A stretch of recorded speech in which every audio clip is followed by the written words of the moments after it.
అలాంటిది ముక్కు మొక్క ఇంతవరకు యేసు ప్రభు వారితో అంతకుముందు మాట్లాడాల. అదే మొదటిసారి మాట్లాడడం.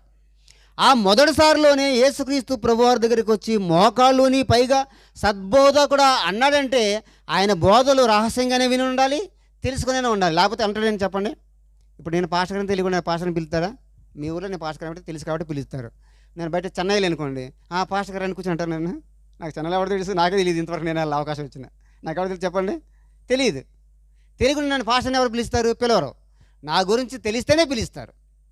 కాబట్టి యేసుక్రీస్తు ప్రభువారి గురించి ప్రత్యక్షంగా కానీ పరోక్షంగా కానీ యేసుక్రీస్తు ప్రభువారి గురించి బోధల గురించి ఆయన ఖచ్చితంగా విన్నాడు, ఖచ్చితంగా ఆయన చూశాడు. కాబట్టి యేసుక్రీస్తు ప్రభువారిని చెప్పిన మాట ఏంటంటే సద్బోధకుడా అనిపిస్తున్నాడు, మంచి బోధకుడా అని పిలుస్తున్నారు. జాగ్రత్త. ఈ లోకంలో చాలామంది మంచివారు ఉన్నారు, చెడ్డవారు ఉన్నారు. వాడిని మనం చాలా జాగ్రత్తగా విశ్లేషించాలి, చాలా బాగా అర్థం చేసుకోవాలి.